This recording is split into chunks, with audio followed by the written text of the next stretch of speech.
If perhaps one of your New Year's resolutions is to find a way to give back, maybe lend yourself to someone else, why not consider being part of Big Brothers Big Sisters? It's definitely one of those things you will do where the gifts come back to you 10 times over. Jessica Watley certainly believes that. She's the executive director of Big Brothers Big Sisters and joins us this morning. Nice to see you. Good to see you too. Good morning. Good morning and congratulations. 65 years you celebrate this year, right, at Big Brothers? Yes, officially yesterday, which is just amazing to me. It is amazing because I have a very good friend who is part of Big Brothers Big Sisters. I think he doesn't mind if I say it, so it's Jed Mescon. He and I talk all the time about the things that he does with his little brother. But one of the things that Jed is always so impressed with is the level of involvement that y'all have as an organization with not just the mentor-mentee relationship, but you even get involved in helping guide things with the schools and making sure that across the board this relationship is strong and vibrant as it can possibly be.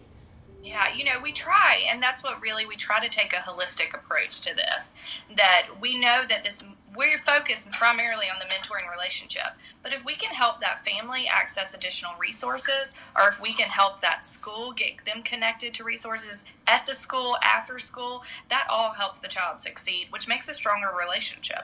Well, yeah, because the hope, of course, would be that as the big brother or big sister, the more you get to know this child, the more you want to see that success follow. So if you see a need but you're powerless to help facilitate it, that would become frustrating.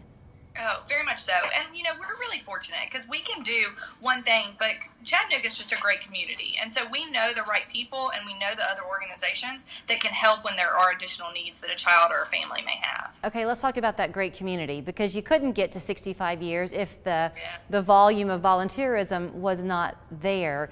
January happens to be National Mentoring Month. What really level of commitment is required, if you will, to be a big brother or a big sister? So we have multiple opportunities. So what Jed does is our community-based program, and it is the most requirement, but not as much as everyone thinks. So Jed picks up his little brother, Zach, probably twice a month.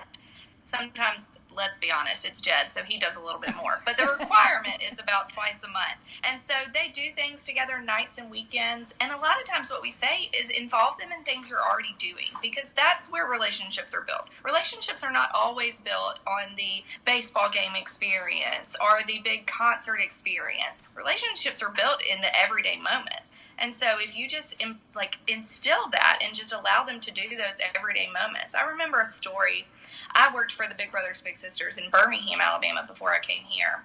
And there was a little brother once who called his big brother and said, I want to do something today. And he said, well, I've got some things I've got to do around the house. He had this wood shop and he was working on building something for his house. And the little brother said, well, can I just come and help? And he said, well, sure. You can just come and hang out with me and I can kind of show you what I'm doing. And that just changed that little brother's life. He's now in construction. He began taking woodworking classes. He really just learned how much he liked working with his hands. And that changed everything, just because his big brother involved him in an everyday something that he didn't think he would actually be interested in. Right. And you know what? Kids pick up on that, and they're not dumb. So it's fun to go to the movies or do something where you're paying for something. But what they really are going to most enjoy is that heart-to-heart time spent. Oh, yeah, just the consistency. That what they really care about is that you show up and you say you're going to show up and you do what you say you're going to do. So, okay, I think I heard you say that what Jed does is the, quote, most involved. So if you're somebody, maybe you're a mom and you've got kids of your own, but maybe they're getting older and you want that small child experience again. Can you be honest about that? Yes. Oh, yes. So we take into account when we go through the interview process to interview both bigs and kids and parents is we ask preferences. So if you feel uncomfortable with a middle school or a teenager and you'd rather start with a 7, 8-year-old, we take that into account and we learn about you and we realize what your strengths are and what your weaknesses are. And so that really, our team of people, they're called enrollment and matching specialists. I say they have the best job at the office. They really get to know you, and that's true. It's where the magic happens. They make matches, and the experience they have in those jobs and that role, they really do make quality matches pretty much every time. Okay, I think that's interesting because I didn't realize that that's how it happened, because I'm one of those people who I would think, how do I fully say what I think I would be good at or not good at? But you have a team of people observing. Yes. Y'all are the experts. Say that. We have an interview process and we ask questions. I mean, we get to know you really well, but we ask those questions so we have an idea of what fits together. And it's not always what you think. We don't always, sometimes we make the match that has similar interests. Sometimes we don't, because we see something that everyone else may not see that we know would be a good fit.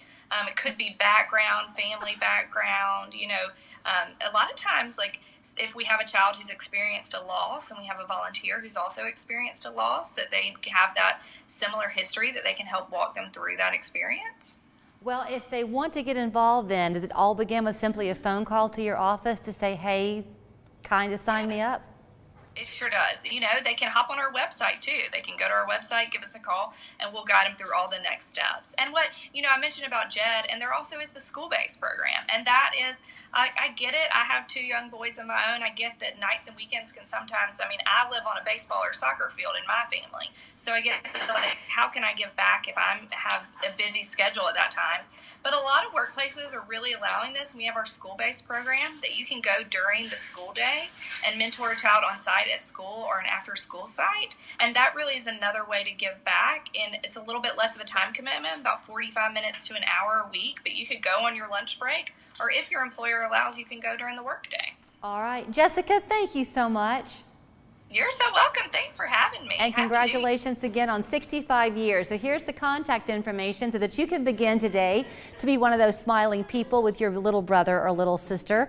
It's bbbschat.org